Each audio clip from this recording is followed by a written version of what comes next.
Hi ಎಲ್ಲರಿಗೂ ನಮಸ್ಕಾರ. ನಾನು ಕಾವ್ಯ. ಇದು ನಿಮ್ಮ ಪ್ರೀತಿಯ ಕಥಾ ಪ್ರಪಂಚ ಯೂಟ್ಯೂಬ್ ಚಾನಲ್. ಯಾರೆಲ್ಲ ಇನ್ನು ಸಬ್ಸ್ಕ್ರೈಬ್ ಮಾಡ್ಕೊಳ್ತೀನಿ ಕಥೆನ ಕೇಳ್ತಿದ್ದೀರೋ ಪ್ಲೀಸ್ ಸಬ್ಸ್ಕ್ರೈಬ್ ಮಾಡ್ಕೊಂಡು ಸಪೋರ್ಟ್ ಮಾಡಿ. ಬೆಸೆದ ಬಾಂಧವ್ಯ ಅಧ್ಯಾಯ 13. ನೈಋತ್ಯಳನ್ನು ಕ್ಯಾಬ್ನಲ್ಲಿ ಬರುವಂತೆ ಹೇಳಿ ನೇರ ಆಫೀಸ್ಗೆ ಬಂದಿದ್ದ ನಕುಲ್. ಕ್ಯಾಬ್ ಅವನಿಗಿಂತ 5 ನಿಮಿಷ ತಡವಾಗಿ ಆಫೀಸ್ ತಲುಪಿತ್ತು.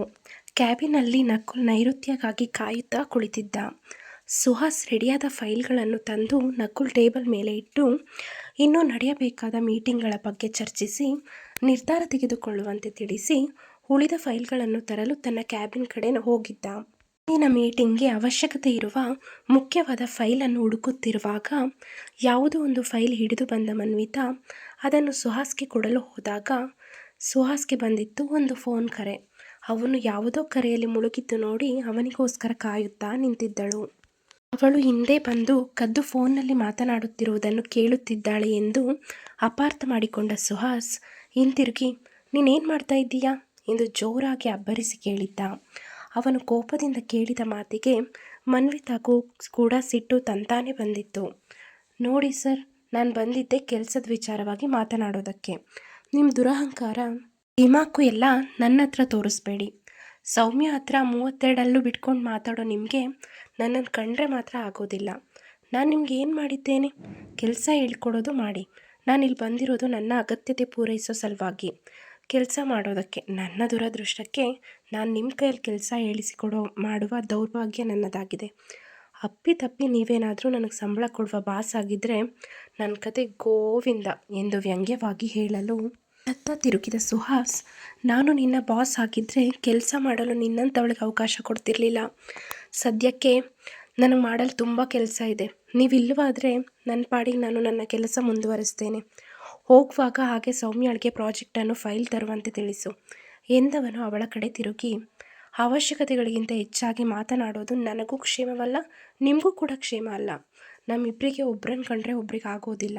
ಅದು ನನಗೂ ಗೊತ್ತು, ನಿಮಗೂ ಕೂಡ ತಿಳಿದ ವಿಚಾರ. ಹಾಗಾಗಿ ನನ್ನ ಕೆಲಸಗಳನ್ನ ಇನ್ನು ಮುಂದೆ ಎಲ್ಲ ಸೌಮ್ಯ ನೋಡಿಕೊಳ್ಳುತ್ತಾರೆ. ನೀವು ಸೌಮ್ಯ ಮಾಡೋ ಕೆಲಸದಲ್ಲಿ ಸಹಾಯ ಮಾಡಿದ್ರೆ ಅಷ್ಟೇ ಸಾಕು ಎಂದು ಹೇಳಿದ್ದ ಸುಹಾಸ್. ಸುಹಾಸ್ ಅಂದ ಮಾತಿಗೆ ಮನ್ವಿತಾಗೆ ಒಡಲಲ್ಲಿ ದಗದಗ ಉರಿಯುತ್ತಿತ್ತು. ಹಾಳಾದವಳು ಎಲ್ಲಿಂದ ಗಂಟ್ಬಿದ್ಲು? ಅವಳಿಗೆ ಈ ಸುಹಾಸ್ ಸರ್ ಬೇಕಿತ್ತ ಎಂದುಕೊಂಡವಳು ಅವಳನ್ನು ಕರೆಯಲು ಅವಳ ಕ್ಯಾಬಿನ್ ಬಳಿ ಹೋಗಲು ಆಕಾಶ ನೀಲಿ ಬಣ್ಣದ ಸೀರೆಗೆ ಬಂಗಾರದ ಅಂಚನ್ನು ಹೊಂದಿರುವ ಜಾರ್ಜೆಟ್ ಸೀರೆಯಲ್ಲಿ ಮನ್ವಿತಾ ಕಣ್ಣಿಗೆ ಆಗ ತಾನೇ ಅರಳಿರುವ ಹೂವಿನಂತೆ ಕಂಡು ಮೊದಲೇ ಬೇಗೆಯಲ್ಲಿ ಬೇಯುತ್ತಿದ್ದವಳು ಅವಳನ್ನು ಈ ವೇಷದಲ್ಲಿ ನೋಡಿ ಸುಹಾಸ್ ಸರ್ ಕ್ಯಾಬಿನ್ ಇವಳು ಹೋದರೆ ಇವಳ ಮೇಲೆ ಅವ್ರಿಗೆ ಪ್ರೀತಿ ಉಂಟಾದರೂ ಉಂಟಾಗಬಹುದು, ಏನು ಮಾಡೋದು ಎಂದು ಯೋಚಿಸಿದವಳಿಗೆ ಅವಳನ್ನು ಅವರ ಕ್ಯಾಬಿನ್ಗೆ ಕಳಿಸಿದರೆ ತಾನೆ ನಾನು ಹೋಗುತ್ತೇನೆ ಎಂದು ಸೌಮ್ಯ ಕಡೆ ತಿರುಗಿ, ಸೌಮ್ಯ, ಸುಹಾಸ್ ಸರ್ ಫೈಲ್ ಕೊಡಬೇಕಂತೆ ಎಂದು ಅವಳಿಂದ ಫೈಲ್ ಪಡೆದು ತಾನೇ ತೆಗೆದುಕೊಂಡು ಹೊರಟಾಗ ಮನ್ವಿತಾ ಅವಳನ್ನು ಸೌಮ್ಯ ತಡೆದಿದ್ದಳು. ರಿಷಿ ಹಾಗೂ ನಕುಲ್ ಇಬ್ಬರು ಕೂಡ ಪಾರ್ಟ್ನರ್ ಆಗಿ ಒಂದು ಪ್ರಾಜೆಕ್ಟನ್ನು ಇಬ್ಬರು ಕೂಡ ಸೇರಿ ಹ್ಯಾಂಡಲ್ ಮಾಡುತ್ತಿದ್ದರು. ಇದರ ವಿಚಾರವಾಗಿ ನಕುಲ್ ಆಫೀಸ್ನಲ್ಲಿ ಮೀಟಿಂಗ್ ಅರೇಂಜ್ ಮಾಡಲಾಗಿತ್ತು. ರಿಷಿಗಿಂತ ಮುಂಚೆ ಬಂದ ಗೌತಮ್ ಮೀಟಿಂಗ್ ಹಾಲನ್ನು ಚೆಕ್ ಮಾಡಿ ಮೀಟಿಂಗ್ ಎಲ್ಲ ಸಿದ್ಧ ಇದೆ ಎಂದು ಖಚಿತಪಡಿಸಿಕೊಂಡ ನಂತರ ಕೃಷಿಗೆ ಕಾಲ್ ಮಾಡಿ ಮೀಟಿಂಗ್ ಅಲ್ಲಿಗೆ ಬರಲು ತಿಳಿಸಿದ್ದ. ಅಷ್ಟರಲ್ಲಾಗಲೇ ನಕುಲ್ ಮೀಟಿಂಗ್ಗೆ ಬೇಕಾದ ಫೈಲ್ಗಳನ್ನು ರೆಡಿ ಮಾಡಿಕೊಂಡು ಪರಿಶೀಲನೆ ಮಾಡುತ್ತಾ ಕುಳಿತಿದ್ದ. ಆ ವೇಳೆಗೆ ಸರಿಯಾಗಿ ನೈಋತ್ಯ ಆಫೀಸ್ ತಲುಪಿದ್ದಳು. ಈ ಪ್ರಾಜೆಕ್ಟ್ ವಿಚಾರವಾಗಿ ಆಗಾಗ ನಕುಲ್ ಆಫೀಸ್ಗೆ ಬರುತ್ತಿದ್ದ. ಆದರೆ ಈ ಬಾರಿ ಮೀಟಿಂಗ್ ಹಾಲ್ನಲ್ಲಿ ನೈಋತ್ಯ ಇರುವುದನ್ನು ನೋಡಿದ ರಿಷಿ ಅಲ್ಲಿದ್ದ ಹೊಸದಾಗಿ ಸೇರಿಕೊಂಡಿರುವ ನೈಋತ್ಯ ಮೇಲೆ ಅವನ ಕಣ್ಣು ಬಿದ್ದಿತ್ತು. ಹಾಗೆ ಅವಳನ್ನು ಮೊದಲ ಬಾರಿಗೆ ನೋಡುತ್ತಾ ನಿಂತಿರಲು ಅವಳನ್ನು ಇಲ್ಲಿ ನೋಡುತ್ತಿರುವುದು ಇದೇ ಮೊದಲ ಸಲ ಆಗಿತ್ತು. ಅವಳ ಬಗ್ಗೆ ವಿಚಾರಿಸಲು ನಕುಲ್ ಮುಖ ಕುಂಬಳಕಾಯಿಯ ಥರ ಆಗಿತ್ತು. ಅದನ್ನು ನೋಡಿದ ನೈಋತ್ಯಗೆ ಇವನಿಗೆ ನಾನು ಅವನ ಹೆಂಡತಿ ಎಂದು ಹೇಳೋದು ಇಷ್ಟ ಇಲ್ಲ ಎಂದು ತಿಳಿದ ತಕ್ಷಣ ನಕುಲ್ ಅವರ ಪರ್ಸನಲ್ ಅಸಿಸ್ಟೆಂಟ್ ನೈಋತ್ಯ ಸುದರ್ಶನ್ ಎಂದು ತನ್ನ ಪರಿಚಯ ತಾನೇ ಮಾಡಿಕೊಂಡಿದ್ದಳು. ಅವಳು ತನ್ನ ಪರಿಚಯ ತಾನೇ ಹೇಳಿಕೊಂಡಿದ್ದಕ್ಕೆ ನಕುಲ್ಗೆ ಆಶ್ಚರ್ಯ ಆಯಿತು. ಜೊತೆಗೆ ಅವಳು ತನ್ನ ಹೆಸರಿನ ಜೊತೆ ತನ್ನ ತಂದೆಯ ಹೆಸರನ್ನು ಸೇರಿಸಿ ಹೇಳಿದ್ದು ಕೋಪವನ್ನು ಮತ್ತಷ್ಟು ಹೆಚ್ಚಾಗುವಂತೆ ಮಾಡಿತ್ತು. ಎಲ್ಲರೂ ಹೋದ ಮೇಲೆ ವಿಚಾರಿಸಿ ಮಾತನಾಡಬೇಕೆಂದು ನಿರ್ಧರಿಸಿಕೊಂಡ. ಮಿಸ್ಟರ್ ನಕುಲ್, ನಾನು ಬಂದು ಕೆಲಸ ಆಯಿತು, ನಾನಿನ್ನು ಹೊರಡ್ತೀನಿ ಎಂದು ಹೇಳಿ ಅಲ್ಲೇ ಇದ್ದ ನೈಋತ್ಯ ಕಡೆ ತಿರುಗಿ, ತುಂಬ ಚೆನ್ನಾಗಿ ಮೀಟಿಂಗ್ ಅರೇಂಜ್ ಮಾಡಿದ್ದೆ ಎಂದು ಹೊಗಳಿ ಅವಳಿಗೆ ಶೇಕ್ ಹ್ಯಾಂಡ್ ಕೊಟ್ಟು ಮುಂದೆ ಹೋಗಲು ನಕುಲ್ ಮುಖಭಾವ ಹಿಂಗು ತಿಂದ ಮಂಗನಂತೆ ಆಗಿತ್ತು. ಇತ್ತ ಆಫೀಸ್ನಿಂದ ಹೊರಗೆ ಬರುತ್ತಾ ರಿಷಿ ಅವನ ಅಸಿಸ್ಟೆಂಟ್ ಗೌತಮ್ ಕಡೆ ತಿರುಗಿ, ನಕುಲ್ ಬಿಹೇವಿಯರ್ ಎಂದಿನಂತೆ ಇಲ್ಲ, ಈ ದಿನ ಮತ್ತೊಂದು ಥರ ಇದೆ ಅಲ್ವಾ ಎಂದು ಕೇಳಿದ್ದ. ನೀನು ನಕುಲ್ ಎಕ್ಸ್ಪ್ರೆಷನ್ ನೋಡಿದ್ಯಾ? ನೈಋತ್ಯ ಇಂಟ್ರಡಕ್ಷನ್ ಹೇಳಿದಾಗ ನಕುಲ್ ಹೇಗೆ ಮುಖ ಗಂಟು ಹಾಕಿಕೊಂಡಿದ್ದ. ಆ ಹುಡುಗಿ ಅವನ ಅಸಿಸ್ಟೆಂಟ್ ಹೌದು ಅನ್ನೋ ಥರ ತಲೆ ಅಲ್ಲಾಡಿಸುತ್ತಾ ಇದ್ದರೂ ಅವರ ಮುಖಭಾವಗಳು ಮಾತ್ರ ಒಂದೇ ಥರನಾಗಿ ಇತ್ತು. ಸೇಮ್ ನಿನ್ನ ಅತ್ತಿಗೆ ಥರ ಎಂದು ಹೇಳಿ ಇಬ್ಬರು ಕೂಡ ಏನು ನಡೀತಾ ಇದೆ ಅಲ್ಲಿ ಎನ್ನುವುದನ್ನು ಬಿಟ್ಟು ಇಬ್ಬರ ಜೊತೆಗೆ ಸ್ವಲ್ಪ ಹೊತ್ತು ಮಾತನಾಡಿ ಅಲ್ಲಿಂದ ಹೊರಟರು. ಆ ಕಡೆ ನಕುಲ್ ಕ್ಯಾಬಿನ್ಗೆ ಬಂದು ಮೈಯಲ್ಲೆಲ್ಲ ಕೆಂಪು ಇರುವೆ ಕಚ್ಚಿದಂತೆ ಆ ಕಡೆಯಿಂದ ಈ ಕಡೆಗೆ ಓಡಾಡುತ್ತಿದ್ದ. ಹಾಗೆ ಓಡಾಡುತ್ತಿದ್ದವನ ಕಣ್ಣಿಗೆ ಬಿದ್ದಿದ್ದು ಗೋಡೆಯ ಮೇಲೆ ಓಡಾಡುತ್ತಿದ್ದ ಒಂದು ಹಲ್ಲಿ. ಮೀಟಿಂಗ್ ಹಾಲ್ನಿಂದ ತಂದ ಫೈಲ್ಗಳನ್ನು ನಕುಲ್ ಕ್ಯಾಬಿನ್ಗೆ ಇಟ್ಟು ಹೋಗಲು ಬಂದ ನೈಋತ್ಯಳನ್ನು ಬಿಗಿಯಾಗಿ ಹಿಡಿದುಕೊಂಡಿದ್ದ ನಕುಲ್ಗೆ ಏನಾಯಿತು ಅಂತ ನೈಋತ್ಯ ತಕ್ಷಣ ಗೊತ್ತಾಗಲಿಲ್ಲ. ಅವನು ನೈಋತ್ಯಳನ್ನು ಹಿಡಿತಾ ಬಿಗಿಯಾಗಿತ್ತೆಂದರೆ ಅವಳಿಗೆ ಉಸಿರಾಡಲು ಕಷ್ಟ ಆಗ್ತಾ ಇತ್ತು. ಭಯದಿಂದ ನಡುಗುತ್ತಿದ್ದ ನಕುಲ್ ಅವನ ಹೃದಯ ಜೋರಾಗಿ ಬಡಿದುಕೊಳ್ಳುತ್ತಿತ್ತು. ಅವನ ಕೈಕಾಲು ನಡುಗುತ್ತಿತ್ತು. ಆ ಕ್ಷಣ ನೈಋತ್ಯ ಅವನ ಬೆನ್ನನ್ನು ಸವರುತ್ತಾ ಅವನಿಗೆ ಸಮಾಧಾನ ಮಾಡುತ್ತಿದ್ದಳು. ಅವನು ಸ್ವಲ್ಪ ಸುಧಾರಿಸಿದ ಮೇಲೆ ರಾತ್ರಿಯಲ್ಲೇ ಯಾವುದಾದ್ರೂ ದೆವ್ವ ಭೂತದ ಫಿಲಂ ನೋಡಿದ್ದೀರಾ ಅಂತ ಕೇಳಿದಳು ನೈಋತ್ಯ. ಅವಳ ಧ್ವನಿ ಅವನ ಕಿವಿಯ ಹತ್ತಿರ ಕೇಳಿದಾಗ ವಾಸ್ತವಕ್ಕೆ ಬಂದ ನಕುಲ್ ಅವಳನ್ನು ಬಿಟ್ಟು ಹಿಂದೆ ಸರಿದಿದ್ದ. ಏನಾಯಿತು ಎಂದು ನೈಋತ್ಯ ನಕುಲ್ ಬಳಿ ಕೇಳಲು ಅಲ್ಲಿ ಒಂದು ಗೋಡೆ ಮೇಲೆ ಹರಿದಾಡುತ್ತಿತ್ತು. ಅದನ್ನು ನೋಡಿ ನನಗೆ ಭಯ ಶುರು ಆಯಿತು ಎಂದು ಹೇಳಿದ್ದ. ಅದನ್ನು ಕೇಳಿ ಜೋರಾಗಿ ನಕ್ಕಳು ನೈಋತ್ಯ. ಕೋಪಗೊಂಡ ನಕುಲ್ ಇಲ್ಲಿಂದ ಹೊರಡು ಅಂದಿದ್ದ ಗಡುಸಾಗಿ. ಮುಖ ತಿರುಗಿಸಿ ಹೊರಬಂದಳು ನೈಋತ್ಯ. ತನ್ನ ಕ್ಯಾಬಿನ್ ಕಡೆಗೆ ನಡೆದಿದ್ದಳು. ಆಸ್ಪತ್ರೆಯಲ್ಲಿ ಆರಾಮಾಗಿ ಚೇತರಿಸಿಕೊಳ್ಳುತ್ತಿದ್ದ ಸಾವಿತ್ರಮ್ಮನಿಗೆ ಇದ್ದಕ್ಕಿದ್ದಂತೆ ಸ್ಟ್ರೋಕ್ ಆಗಿತ್ತು. ನೇಸರ ಅವರನ್ನು ನೋಡಿಕೊಳ್ಳುತ್ತಾ ಇರಲು ಅವರು ತಲೆ ಸುತ್ತಿ ಹಾಗೆ ಕೈಕಾಲುಗಳು ಒಂದೇ ಕಡೆ ತಿರುಚಿ ಕೆಳಗೆ ಬಿದ್ದು ಬಿಟ್ಟಿದ್ದರು. ಬ್ಲಡ್ ಪ್ರೆಷರ್ ಜಾಸ್ತಿ ಆದ ಕಾರಣ ಅವರಿಗೆ ಸ್ಟ್ರೋಕ್ ಅಟ್ಯಾಕ್ ಆಗಿತ್ತು. ಭಯದಿಂದ ಏನೂ ಮಾಡಲು ತೋಚದೆ ನೇಸರ ನೈಋತ್ಯಗೆ ಕಾಲ್ ಮಾಡಿದ್ದಳು. ತಾನೇ ಮೀಟಿಂಗ್ ಮುಗಿಸಿ ಕಾಫಿ ಕುಡಿಯುತ್ತಿದ್ದ ನೈಋತ್ಯಗೆ ಬರಸಿಡಿಲಿನಂತೆ ಅಪ್ಪಳಿಸಿತ್ತು ನೇಸರ ಕರೆ. ನನ್ನ ತಾಯಿಯ ಆರೋಗ್ಯದ ಬಗ್ಗೆ ಫೋನಿನಲ್ಲಿ ನೇಸರ ತಿಳಿಸಿದ್ದನ್ನು ಕೇಳಿ ಭಯಭೀತಳಾದ ನೈಋತ್ಯ ಎದುರು ಇದ್ದ ಸುಹಾಸ್ಗೆ ವಿಷಯ ತಿಳಿಸಿ ಅಲ್ಲಿಂದ ಹೊರಬಂದು ಎದುರಿಗೆ ಸಿಕ್ಕ ಆಟೋ ಹತ್ತಿ ಹಾಸ್ಪಿಟಲ್ ಕಡೆ ದೌಡಾಯಿಸಿದ್ದಳು. ಇರುವ ಕಾಯಿಲೆಗಳು ಸಾಲದು ಎಂಬಂತೆ ಸಾವಿತ್ರಮ್ಮನಿಗೆ ಮತ್ತೊಂದು ಕಾಯಿಲೆ ಎದುರಾಗಿತ್ತು. ನೇಸರಳಿಗೆ ದಿಕ್ಕು ತೋಚದಂತೆ ಆಗಿತ್ತು.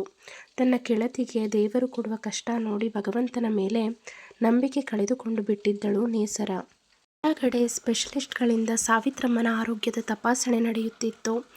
ನಂತರ ಹೊರಬಂದ ಡಾಕ್ಟರ್ ನೇಸರಳನ್ನು ಕುರಿತು ಇವರ ಆರೋಗ್ಯದ ಬಗ್ಗೆ ಹೆಚ್ಚೇನು ಹೇಳಲು ಸಾಧ್ಯವಾಗುವುದಿಲ್ಲ. ಇರುವ ಕಾಯಿಲೆ ಜೊತೆಗೆ ಇದೊಂದು ಕಾಯಿಲೆ ಬೇರೆ ಬಂದಿದೆ.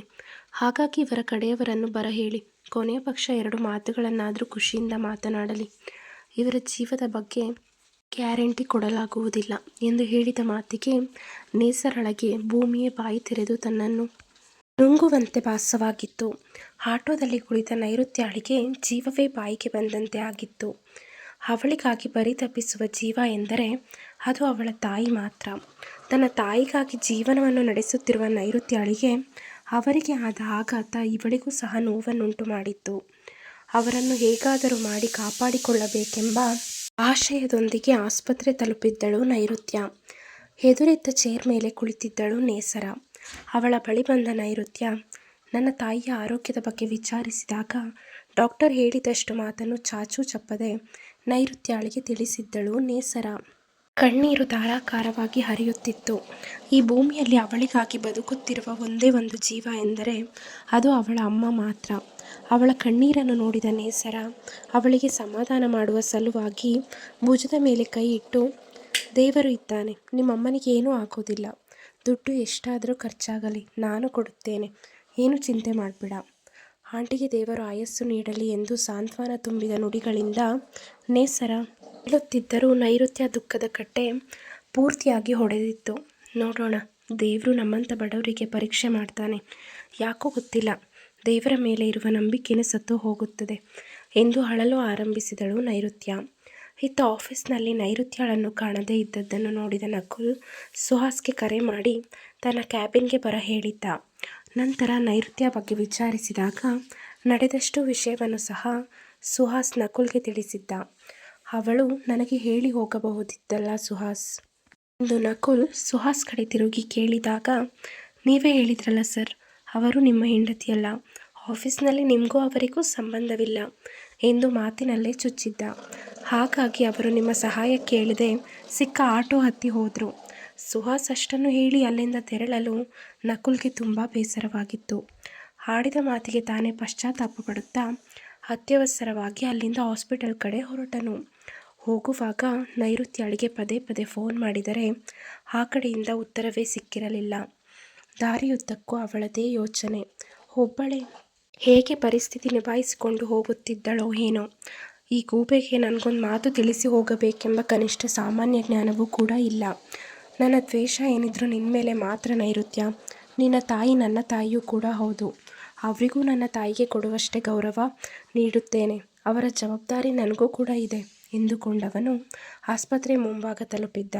ಅಳುತ್ತಾ ಚೇರ್ ಮೇಲೆ ಕೂತಿದ್ದ ನೈಋತ್ಯ ಪಕ್ಕ ಕುಳಿತ ನೇಸರ ಭುಜಕ್ಕೆ ಹೊರಗಿದ್ದಳು. ಕಣ್ಣಿಂದ ಅಶ್ರುಧಾರೆ ಹೇಳದೆ ಕೇಳದೆ ಸುರಿಯುತ್ತಿತ್ತು.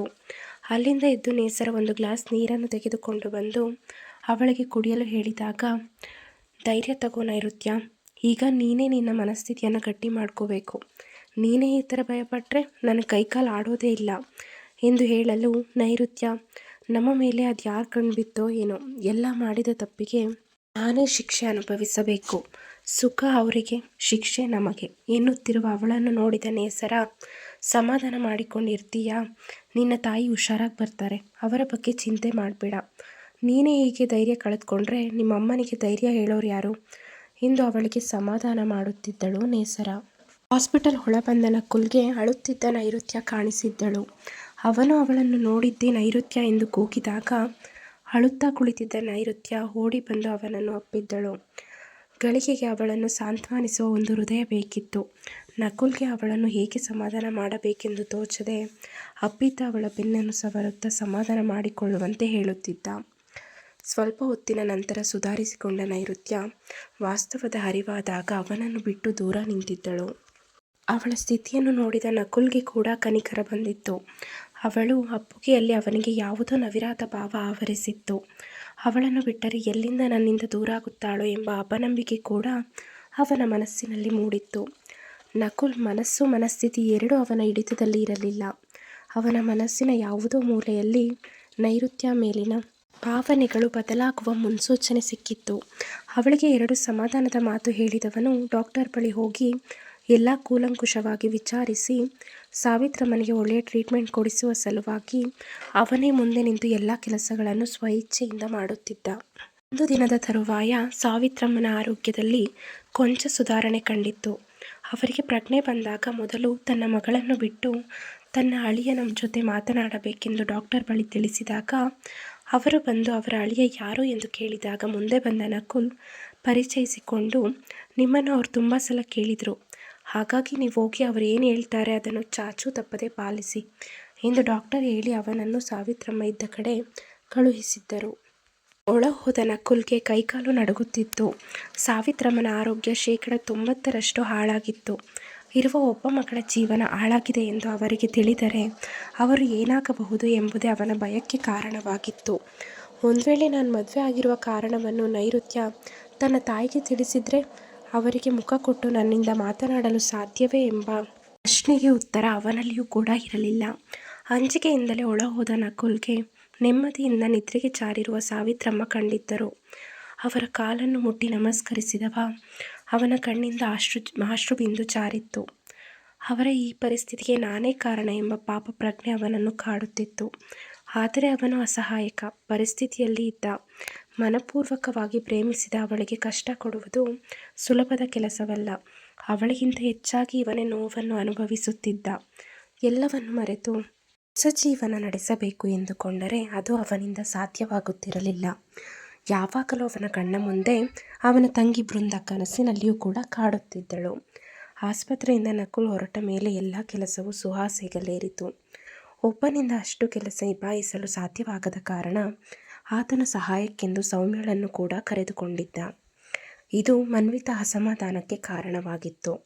ಯಾವುದೋ ಫೈಲ್ ಮೇಲಿನಿಂದ ತೆಗೆದುಕೊಳ್ಳುತ್ತಿದ್ದ ಸೌಮ್ಯ ಕಾಲು ಜಾರಿ ಬೀಳುವ ಸಂದರ್ಭ ಬಂದಾಗ ಹಿಡಿದುಕೊಂಡಿದ್ದ ಸುಹಾಸ್. ಅದೇ ಸಮಯಕ್ಕೆ ಕ್ಯಾಬಿನ್ ಒಳಬಂದ ಮನ್ವಿತಾಗೆ ಈ ದೃಶ್ಯ ಕಂಡಿತ್ತು. ಅವಳ ಕಣ್ಣಿನ ತುಂಬ ಕಣ್ಣೀರು ಜಮೆಯಾಗಿತ್ತು. ಅವಳ ಕಣ್ಣಲ್ಲಿ ಇದ್ದ ಕಣ್ಣೀರು ಸುಹಾಸ್ನನ್ನು ಒಂದು ಗಳಿಗೆ ವಿಚಲಿತನನ್ನಾಗಿ ಮಾಡಿದ್ದಂತೂ ಸುಳ್ಳಲ್ಲ. ಅಲ್ಲಿ ಆ ದೃಶ್ಯವನ್ನು ನೋಡಿದ್ದೇ ತಡ ಮನ್ವಿತಾ ತನ್ನ ಕ್ಯಾಬಿನ್ಗೆ ವಾಪಸ್ ಹೊರಟು ಹೋಗಿದ್ದಳು. ಅವಳ ಹೃದಯದಲ್ಲಿ ಕಿಚ್ಚು ಆಗಲೇ ಮನೆ ಮಾಡಿತ್ತು. ಸುಹಾಸ್ ಮೇಲೆ ಇರುವ ಅವಳ ಅಭಿಪ್ರಾಯ ಅವಳಿಗೆ ತಿಳಿಯದಂತೆ ಹೆಮ್ಮರವಾಗಿತ್ತು. ಅವಳು ತನ್ನ ಪ್ರೀತಿಯನ್ನು ಅವನ ಎದುರಿಗೆ ಬಿಚ್ಚಿಡುವ ವೇಳೆಗೆ ಅವನು ಇವಳಿಂದ ದೂರ ಆಗುವ ಲಕ್ಷಣಗಳು ಹೆಚ್ಚಾಗಿ ಇತ್ತು. ಸುಹಾಸ್ ಮನ್ವಿತಾ ಬಗ್ಗೆ ಹೆಚ್ಚೇನು ಯೋಚಿಸದೆ ತನ್ನ ಕೆಲಸದಲ್ಲಿ ತೊಡಗಿಕೊಂಡಿದ್ದನು. ಅವನಿಗೆ ಮಾಡಲು ಬೇಕಾದಷ್ಟು ಕೆಲಸ ಇದ್ದ ಪರಿಣಾಮ ಊಟಕ್ಕೂ ಸಹ ಹೋಗದೆ ತನ್ನ ಕೆಲಸ ಮಾಡುತ್ತಿದ್ದನು. ಇನ್ನು ಊಟಕ್ಕೆ ಹೋಗದೆ ಕೆಲಸ ಮಾಡುತ್ತಿದ್ದುದನ್ನು ನೋಡಿದ ಮನ್ವಿತಾಗೆ ಹೊಟ್ಟೆ ಹುರಿದಿತ್ತು. ಅವಳು ಕ್ಯಾಂಟೀನಿಂದ ಊಟವನ್ನು ತೆಗೆದುಕೊಂಡು ಬಂದು ಅವನಿಗೆ ಕೊಡಲು ಒಳ ಹೋಗಬೇಕು. ಅಷ್ಟರಲ್ಲಿ ಸೌಮ್ಯ ಅವಳ ಕ್ಯಾರಿಯರನ್ನು ಅವನಿಗೆ ಕೊಟ್ಟಿದ್ದಳು. ಅದನ್ನು ನೋಡಿದ ಮನ್ವಿತಾ ಮನಸ್ಸಲ್ಲೇ ಮಂಡಿಗೆ ತಿನ್ನುತ್ತಾ ಅಲ್ಲಿಂದ ಹೊರಟು ಬಂದಿದ್ದಳು. ಸೌಮ್ಯ ಮನಸ್ಸಿನಲ್ಲಿ ಸುಹಾಸ್ ಬಗ್ಗೆ ಪ್ರೀತಿ ಉಂಟಾಗಿತ್ತು. ಅದನ್ನು ಮನೆಯಲ್ಲಿ ಕೂಡ ಹೇಳಿದ್ದರು. ಆದರೆ ಸುಹಾಸ್ ಬಳಿ ಹೇಳಿರಲಿಲ್ಲ. ತನ್ನ ತಂದೆ ತಾಯಿ ತನ್ನ ಪ್ರೀತಿಗೆ ಇದ್ದು ಹಾಲು ಕುಡಿದಷ್ಟು ಸಂತೋಷವಾಗಿತ್ತು ಸೌಮ್ಯಳಿಗೆ. ಆ ವಿಚಾರವಾಗಿ ಸುಹಾಸ್ ತಂದೆ ತಾಯಿಯ ಬಳಿ ಮಾತನಾಡುವುದಾಗಿ ಸೌಮ್ಯ ತಂದೆ ತಾಯಿ ಹೇಳಿದ್ದರು. ಶೀಘ್ರದಲ್ಲಿ ಅವರ ಕಲ್ಯಾಣ ಫಿಕ್ಸ್ ಆಗುವ ಎಲ್ಲ ಲಕ್ಷಣಗಳು ಕಂಡುಬರುತ್ತಿತ್ತು. ಆದರೆ ಇದ್ಯಾವುದೇ ಸುಳಿವೇ ಇಲ್ಲದ ಮನ್ವಿತಾ ಸುಹಾಸ್ ಮೇಲೆ ತನ್ನ ಪ್ರೀತಿಯನ್ನು ಬೆಳೆಸಿಕೊಂಡಿದ್ದಳು. ಒಮ್ಮೆ ಆದರೂ ತನ್ನ ಪ್ರೀತಿಯನ್ನು ಸುಹಾಸ್ ಹೇಳಿಕೊಂಡಿದ್ದರೆ ಮುಂದೆ ಆಗುವ ಅನರ್ಥವನ್ನು ತಪ್ಪಿಸಬಹುದಾಗಿತ್ತು. ಮನ್ವಿತಾ ಮಾಡಿದ ತಪ್ಪು ಎಂದರೆ ತನ್ನ ಪ್ರೀತಿಯನ್ನು ಹೇಳಿಕೊಳ್ಳಲು ಹಿಂದೇಟು ಹಾಕಿದ್ದು. ಸಾವಿತ್ರಮ್ಮನನ್ನು ನೋಡಲು ಹಾಸ್ಪಿಟಲ್ ಹೋದಾಗ ಎಚ್ಚರಗೊಂಡ ಸಾವಿತ್ರಮ್ಮ ನಕುಲ್ ಕೈ ಹಿಡಿದುಕೊಂಡರು. ನೋಡಪ್ಪ ನಕುಲ್, ಮದುವೆ ಅಂತೂ ನನ್ನ ಕೈರಲ್ಲೇ ನಡೆದಿದೆ. ಆ ಭಗವಂತನ ದಯೆಯಿಂದ ನಿನ್ನಂತಹ ಅಳಿಯನನ್ನು ಪಡೆದಿರುವ ನನ್ನ ಸೌಭಾಗ್ಯವೇ ಸರಿ. ನನಗಿರುವುದು ಒಂದೇ ಒಂದು ಆಸೆ ಎಂದರೆ ನಿಮ್ಮ ಮಗುವನ್ನು ನನ್ನ ಕಣ್ಣಿನಿಂದ ನೋಡುವುದು ಎಂದು ಹೇಳಿದಾಗ ನಕುಲ್ ಅವರ ಆಸೆಗೆ ತಣ್ಣೀರು ಎರಚದೆ ಸರಿ ಎಂದು ಒಪ್ಪಿಕೊಂಡಿದ್ದ. ಅವರ ಮಾತು ಕೇಳಿ ಹೊರಬಂದವನು ಅಲ್ಲಿ ನಿಲ್ಲದೆ ಮನೆಗೆ ಹೊರಟು ಬಂದಿದ್ದ. ಮನಸ್ಸಿನಲ್ಲಿಯೇ ತಾಳೆ ಹಾಕುತ್ತಿದ್ದವನಿಗೆ ನಿದ್ರಾದೇವಿ ಯಾವಾಗ ತನ್ನ ವಶಕ್ಕೆ ತೆಗೆದುಕೊಂಡಳೋ ತಿಳಿದಿಲ್ಲ. ನೇಸರ ತನ್ನ ಮನೆಗೆ ಹೋಗುವುದಕ್ಕೆ ರೆಡಿಯಾಗುತ್ತಿದ್ದಳು. ಅವಳ ಕೈ ಹಿಡಿದ ನೈಋತ್ಯ ಅವಳನ್ನು ಅಲ್ಲಿಂದ ಹೋಗದಂತೆ ತಡೆಯುತ್ತಿದ್ದಳು. ನೇಸರಳಿಗೆ ಆಸ್ಪತ್ರೆಯಿಂದ ಅರ್ಜೆಂಟಾಗಿ ಕರೆ ಬಂದ ಪ್ರಯುಕ್ತ ಅವಳು ಹೋಗಲೇಬೇಕಾಗಿತ್ತು. ನೈಋತ್ಯ ಅವಳನ್ನು ಹೋಗಲು ಬಿಡುತ್ತಿರಲಿಲ್ಲ. ಆಯಿತು ಮಾರಾಯ್ತಿ, ಮಕ್ಕಳ ಥರ ನೀನು ಹಠ ಮಾಡಬೇಡ ಎಂದ ನೇಸರ. ನಿನ್ನನ್ನು ನಕುಲ್ ರೂಮಿನಲ್ಲಿ ಬಿಟ್ಟು ಆಮೇಲೆ ನಾನು ಹೊರಡುತ್ತೇನೆ, ಸರಿಯೇ ಎಂದು ಕೇಳಲು ನಾಚಿದ ನೈಋತ್ಯ ಒಪ್ಪಿಗೆ ನೀಡಿದ್ದಳು. ರಾತ್ರಿ ನೈಋತ್ಯ ಸಿಂಪಲ್ ಗುಲಾಬಿ ಬಣ್ಣದ ಸೀರೆಯನ್ನು ಉಟ್ಟು ಮಾಂಗಲ್ಯದ ಸರವೊಂದನ್ನು ಬಿಟ್ಟು ಎಲ್ಲವನ್ನು ತೆಗೆದಿರಿಸಿ ಕತ್ತಲೆಯ ರಾತ್ರಿಯಲ್ಲಿಯೂ ಕೂಡ ಹುಣ್ಣಿಮೆಯ ಚಂದ್ರನಂತೆ ಕಂಗೊಳಿಸುತ್ತಿದ್ದಳು. ನೇಸರ ಅವಳಿಗಾಗಿ ಕಾಯುತ್ತಾ ಕುಳಿತಿದ್ದಳು. ಪುರೋಹಿತರು ರಾತ್ರಿ 10ಕ್ಕೆ ಮುಹೂರ್ತ ಚೆನ್ನಾಗಿದೆ ಎಂಬ ಕಾರಣಕ್ಕೆ ಆ ದಿನವನ್ನು ಪ್ರಸ್ತ ದಿನವನ್ನಾಗಿ ಆಚರಿಸಲು ಮನೆಯವರೆಲ್ಲರೂ ತೀರ್ಮಾನಿಸಿದ್ದರು. ನೇಸರ ನೈಋತ್ಯಳ ಕೈಗೆ ಹಾಲಿನ ಲೋಟವನ್ನು ಕೊಟ್ಟು, ನೈಋತ್ಯ, ನೀನೀಗ ನಕುಲ್ ರೂಮಿಗೆ ಹೋಗು ಎಂದು ಹೇಳಲು ಭಯದಿಂದಲೇ ಅವನ ರೂಮಿಗೆ ಹೆಜ್ಜೆ ಇಟ್ಟಳು ನೈಋತ್ಯ. ರೂಮೆಲ್ಲ ಮಲ್ಲಿಗೆ ಹೂವಿನಿಂದ ಡೆಕೋರೇಟ್ ಮಾಡಲಾಗಿತ್ತು. ಬಿಳಿ ಹಾಸಿಗೆಯ ಮೇಲೆ 2 ಹೃದಯಗಳನ್ನು ಬಿಡಿಸಲಾಗಿತ್ತು. ನಕುಲ್ ಗಮನ ಗೋಡೆಯಲ್ಲಿ ನೇತಾಡುತ್ತಿದ್ದ ವಿಧಿ ಫೋಟೋದ ಮೇಲಿತ್ತು. ನೈಋತ್ಯ ಹೊಳಬಂದು ಆನಿಲ ನೋಟವನ್ನು ಟೇಬಲ್ ಮೇಲೆ ಇಟ್ಟಿದ್ದು ಸಹ ಅರಿವಿಲ್ಲದಂತೆ ಫೋಟೋವನ್ನೇ ನೋಡುತ್ತಲಿದ್ದ. ಆದರೆ ಶಬ್ದ ಕಿವಿ ತಲುಪಿತ್ತು. ಲೋಟ ಇಟ್ಟ ಸದ್ದಿಗೆ ಎಚ್ಚರಗೊಂಡ ನಕುಲ್ ಹಿಂತಿರುಗಿ ನೋಡಿದ. ಅವಳನ್ನು ತನ್ನ ರೂಮಿನಲ್ಲಿ ನೋಡುತ್ತಿದ್ದ ಹಾಗೆ ಕೋಪ ತಾರಕಕ್ಕೇರಿತು. ಓಹೋಹೋ ಎಂಬ ಅಣಕದೊಂದಿಗೆ ಅವಳನ್ನು ದಿಟ್ಟಿಸುತ್ತಿದ್ದ. ಅವಳು ಭಯದಿಂದ ಹಿಂದೆ ಇದ್ದ ಗೋಡೆಗೆ ಹೊರಗಿದ್ದಳು. ಗೋಡೆಗೆ ಹೊರಗೆ ನಿಂತಿದ್ದ ನೈಋತ್ಯ ಬಳಿ ನಕುಲ್ ನಿಧಾನವಾಗಿ ಒಂದೊಂದೇ ಹೆಜ್ಜೆ ಇಡುತ್ತಾ ಅವಳ ಬಳಿ ಬಂದು ನಿಂತ. ಅವನ ಬಿಸಿ ಉಸಿರಿನ ಶಾಖ ಅವಳ ಕೊರಳಿಗೆ ರಾಚುತ್ತಿತ್ತು. ನಕುಲ್ ಎಷ್ಟು ಗಟ್ಟಿಯಾಗಿ ಉಸಿರಾಡುತ್ತಿದ್ದನೆಂದರೆ ಅವನ ಈದುಸಿರಿನ ಗಾಳಿಗೆ ನೈಋತ್ಯ ಮುಂಗುರುಳು ಹಾರಾಡುತ್ತಿತ್ತು. ನೈಋತ್ಯ ಭಯದಿಂದ ನಕುಲ್ ಕಣ್ಣಲ್ಲಿ ಕಣ್ಣಿಟ್ಟು ನೋಡಿದಳು. ಆಗ ನಕುಲ್ ಕೈ ನೈಋತ್ಯ ಸೆರಗಿನ ಮೇಲೆ ಇತ್ತು. ಆ ಸ್ಪರ್ಶ ನೈಋತ್ಯಗೆ ಕ್ಷಣ ವಿದ್ಯುತ್ ಸಂಚಾರವಾದಂತೆ ಆಗಿತ್ತು. ದಯವಿಟ್ಟು ನನಗೆ ಏನೂ ಮಾಡಬೇಡಿ ಎಂದು ನಕುಲ್ಗೆ ಕೈ ಮುಗಿದಳು. ಕೊಂಡಿದ್ದಳು ನೈಋತ್ಯ. ಆದರೂ ಮನಸ್ಸು ಕರಗದ ನಕುಲ್ ಅವಳ ಮೇಲೆ ದಾಳಿ ಮಾಡಲು ಮುಂದಾಗಿದ್ದ. ಅವನಿಗೆ ಕೈ ಮುಗಿದು ಬೇಡಿಕೊಂಡ ನೈಋತ್ಯ, ನಾನು ಬಯಸಿದ್ದು ನಿಮ್ಮ ಪ್ರೀತಿಯನ್ನು ಮಾತ್ರ ಎಂದು ಕೇಳಿದರೂ ನಿಮ್ಮ ಮನಸ್ಸಿನಲ್ಲಿ ನನ್ನ ಬಗ್ಗೆ ಪ್ರೀತಿ ಮೂಡಿದಾಗ ಮಾತ್ರ ನಾನು ಮನಸ್ಪೂರ್ವಕವಾಗಿ ನಾನು ನನ್ನ ಗಂಡನಾಗಿ ಸ್ವೀಕರಿಸಿದ್ದೇನೆ ಎಂದು ಹೇಳಿದರೂ ಕರಗದ ನಕುಲ್ ಅವಳ ಮೇಲಿನ ಕೋಪದಿಂದ ಅವಳ ಸೆರಗನ್ನು ಕಿತ್ತು ಎಸೆದಿದ್ದ. ಅವಳನ್ನು ಅಲ್ಲಿಂದ ಎತ್ತುಕೊಂಡು ಹೋಗಿ ಹಾಸಿಗೆ ಮೇಲೆ ಬಿಸಾಕಿದ. ನೈಋತ್ಯ ಏನು ಮಾಡಲಾಗದ ಪರಿಸ್ಥಿತಿಯಲ್ಲಿದ್ದಳು. ಅವಳಿಗೀಗ ನಡೆಯುವುದನ್ನು ತಡೆಯುವ ಶಕ್ತಿ ಇರಲಿಲ್ಲ. ಅವಳು ಹುಟ್ಟಿದಾಗಿನಿಂದಲೂ ಯಾವುದೂ ಅವಳ ಇಷ್ಟದಂತೆ ನಡೆದಿರಲಿಲ್ಲ. ನಕುಲ್ ನೈಋತ್ಯಳನ್ನು ಆವರಿಸುತ್ತಾ ಹೋದಂತೆ ಅವಳಿಗೆ ನರಕ ದರ್ಶನವಾಗುತ್ತಿತ್ತು. ಅವಳ ಹೂವಿನಂಥ ತುಟಿಯನ್ನು ಬಲವಾಗಿ ಕಚ್ಚಿದ್ದ. ಆ ನೋವಿಗೆ ಅಮ್ಮ ಎಂದು ಕಿರುಚಿದ್ದಳು ನೈಋತ್ಯ. ಅವನ ಅಟ್ಟಹಾಸದ ಪ್ರತೀಕವಾಗಿ ಅವಳುಟ್ಟ ಸೀರೆ ನೆಲವನ್ನು ಸೇರಿತ್ತು. ಅವನ ಒರಟು ತುಟಿ ಅವಳ ದೇಹದಲ್ಲೆಲ್ಲ ಓಡಾಡುತ್ತಿತ್ತು. ಅವನ ಹಿಂಸೆಯನ್ನು ತಾಳಲಾರದೆ ನೋವಲ್ಲಿ ಮಲಗಿದ್ದಳು ನೈಋತ್ಯ. ತಾನು ಬಯಸಿ ಮದುವೆಯಾದ ಹುಡುಗಿಯನ್ನು ಮೊದಲ ರಾತ್ರಿಯಲ್ಲಿ ಕೊನೆ ಪಕ್ಷ ನೋಡುವ ಆಸೆ ಇಲ್ಲದ ನಕುಲ್ ಕಣ್ಣಲ್ಲಿ ಹಸಿದ ಮೃಗವೊಂದು ಜಿಂಕೆಯ ಮೇಲೆ ಬೀಳುವಂತೆ ಅವಳ ಕೋಮಲ ದೇಹದ ಮೇಲೆ ಬಿದ್ದಿದ್ದ. ನಂತರ ಅವಳ ಸೊಂಟವನ್ನು ಹಿಡಿದು ಒಮ್ಮೆಲೆ ಬಲವಾಗಿ ಹಿಡಿದು ತನ್ನೆಡೆ ತಿರುಗಿಸಿಕೊಂಡಿದ್ದ. ಅವನು ಆ ಕ್ಷಣ ಮನುಷ್ಯತ್ವವನ್ನು ಮರೆತ ಮೃಗವಾಗಿದ್ದ. ಪ್ರೀತಿಯಿಂದ ನಡೆಯಬೇಕಾದ ಪ್ರಥಮ ರಾತ್ರಿ ಯಾಂತ್ರಿಕವಾಗಿ ಒತ್ತಾಯದಿಂದ ನಡೆದಿತ್ತು. ಅಳುತ್ತಾ ಮಲಗಿದ್ದ ನೈಋತ್ಯಳನ್ನು ನೋಡಿ ಗಹಗಹಿಸಿ ನಕ್ಕು, ನಿನ್ನ ಸರ್ವಸ್ವವೂ ನನ್ನ ಪಾಲಾಗಿದೆ. ಈಗ ನಿನ್ನಿಂದ ನನಗೇನು ಮಾಡಲು ಸಾಧ್ಯವಿಲ್ಲ ಎಂದು ಹೇಳಿದ ತಕ್ಷಣ ಪ್ರಥಮ ರಾತ್ರಿಗೆ ಇಟ್ಟಿದ್ದ ಹಣ್ಣಿನ ತಟ್ಟೆಯಲ್ಲಿದ್ದ ಚಾಕುವನ್ನು ಕೈಗೆತ್ತಿಕೊಂಡ ನೈಋತ್ಯ ಅವನ ಹೊಟ್ಟೆಗೆ 3 ಬಾರಿ ತಿವಿದಿದ್ದಳು. ರಕ್ತ ಅವನ ಹೊಟ್ಟೆಯಿಂದ ಹೊರಹೊಮ್ಮಿತ್ತು. ಅಮ್ಮ ಎಂದು ಕಿರುಚಿದವನ ಸದ್ದು ಆ ಬಂಗಲೆಯ ತುಂಬ ಮಾರ್ದನಿಸಿತ್ತು. ಭಯದಿಂದ ಅವನ ದೇಹ ಬೆವರಿನಿಂದ ತೊಯ್ದಿತ್ತು. ಕಿಟಾರನೆ ಕಿರುಚಿದವನು ಮಂಚದಿಂದ ದೊಪ್ಪೆಂದು ಕೆಳಗೆ ಬಿದ್ದಿದ್ದ. ಸೊಂಟಕ್ಕೆ ಪೆಟ್ಟು ಜೋರಾಗಿ ತಾಕಿತ್ತು. ವಾಸ್ತವದ ಅರಿವಾದಾಗ ಅವನು ಕಂಡಿದ್ದು ಕನಸಾಗಿತ್ತು. ತಲೆ ಕೊಡವಿಕೊಂಡು ಎದ್ದವನು, ಅಯ್ಯೋ, ಇಷ್ಟು ಚೆನ್ನಾಗಿ ಕನಸು ಕಾಣಬಹುದಾ, ಅದೂ ಕೂಡ ನೇಸರಳ ಮುಂದಾಳತ್ವದಲ್ಲಿ. ಜೀವವೇ ಒಂದು ಕ್ಷಣ ಬಾಯಿಗೆ ಬಂದಿತ್ತು. ಯಪ್ಪ, ವಾಟ್ ಎ ಇಮ್ಯಾಜಿನೇಷನ್ ನಕುಲ್. ಅತ್ತೆ ಹೇಳಿದ ತಕ್ಷಣ ಫಸ್ಟ್ ನೈಟ್ಗೆ ರೆಡಿ ಆಗಿದ್ಯಾ ಎಂದು ಅವನ ಅಂತರಾತ್ಮ ನಗುತ್ತಾ ಅವನ ಮನಸ್ಸಿಗೆ ಚುಚ್ಚಿತ್ತು. ಮುಂದುವರೆಯುವುದು.